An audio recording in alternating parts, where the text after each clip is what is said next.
অন্তর্বর্তীকালীন সরকারকে আন্তরিকভাবে ধন্যবাদ জানাচ্ছি যে তারা অত্যন্ত আন্তরিকতার সঙ্গে তাদের কাজ শুরু করেছেন। প্রথমে যে কাজগুলো তারা শুরু করেছেন সেই কাজগুলো নিঃসন্দেহে গোটা দেশের জাতির কাছে অনেকটা আপনার একটা আশার সৃষ্টি করছে।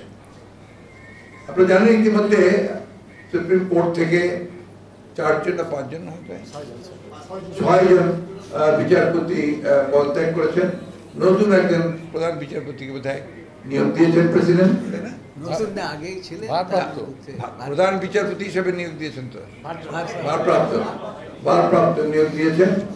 এটা আমরা মনে করি যে গণতন্ত্রের জন্য এটাও একটা অত্যন্ত সুখবর, কারণ যে অবস্থা সৃষ্টি হয়েছিল আপনার বিচার বিভাগে সেটা অনেকাংশে একটা মুক্ত হবে বলে আমরা বিশ্বাস করি।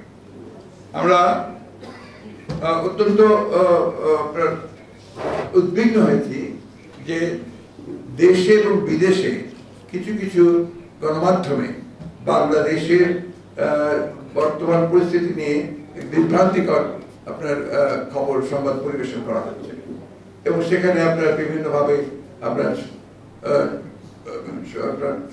সংখ্যালঘু সম্প্রদায়ের উপরে আক্রমণ, জনগণের আপনার আইন শৃঙ্খলা পরিস্থিতির অবনতি, এই সমস্ত বিষয়গুলো তুলে ধরছে, যা আমরা মনে করি যে একেবারেই সঠিক নয়।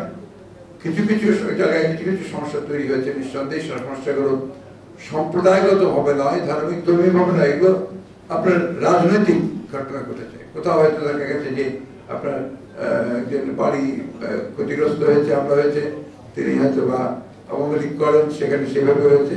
এটার সঙ্গে কোন রাজনৈতিক দলের, বিশেষ করে আমাদেরকে জড়িয়ে একটা আপনার অপপ্রচার চালানোর চেষ্টা করা হচ্ছে, এটার আমরা তীব্র নিন্দা জানাচ্ছি।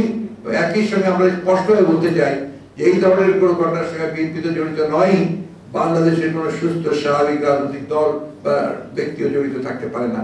এটা সম্পূর্ণভাবে একটা চক্রান্ত চলছে, যে চক্রান্তে বাংলাদেশের অর্জিত যে আমরা একটা স্বাধীনতাই বলবো নতুন করে আমরা অর্জন করছি, সেটাকে নস্যাৎ করবার একটা চক্রান্ত শুরু হয়েছে। আমরা একটা জিনিস আপনাদের জানিয়ে রাখতে চাই যে এই বিগত আন্দোলনে, এই গত আন্দোলনে বিজয়ের পূর্বে সরকার বাহিনী দিয়ে যে নৃশংসভাবে গণহত্যা করা হয়েছে, সেই গণহত্যার ব্যাপারে আমরা সবসময় কথা বলে এসেছি এবং জাতিসংঘের উদ্বেগ ছিল এটাতে সবচেয়ে বেশি। আমরা সিদ্ধান্ত নিয়েছি যে জাতিসংঘের কাছে আমরা এই বিষয়ে একটা নিরপেক্ষ তদন্ত চেয়ে আমরা চিঠি পাঠাবো। আমরা এটাও সিদ্ধান্ত নিয়েছি যে আমাদের প্রধান উপদেষ্টা, প্রধান উপদেষ্টা যিনি, তাকে আমরা চিঠি দেব। একই সঙ্গে আপনার ইউএই, যেখানে আপনার আমাদের প্রায় 50 জন শ্রমিককে বন্দী করা হয়েছে এই আন্দোলনে সমর্থন দেওয়ার জন্য, আমরা তাদের মুক্তির জন্য আমরা এই সরকারকে উদ্যোগ নেওয়ার জন্য আমরা চিঠি দেব। আমরাও চেষ্টা করবো চিঠি দেওয়ার। এই বিষয়গুলো আপনাদের আমরা জানিয়ে রাখলাম এই জন্যে যে অনেকে মনে করছে যে আমরা এই বিষয়গুলো বোধহয় কোনো উদ্যোগ নিচ্ছি না। আমরা অবশ্যই এটারও উদ্যোগের মধ্যেই আমরা এই চিঠিগুলো পাঠিয়ে দেবো। আমি বক্তব্য আজকে বেশি বাড়াবো না।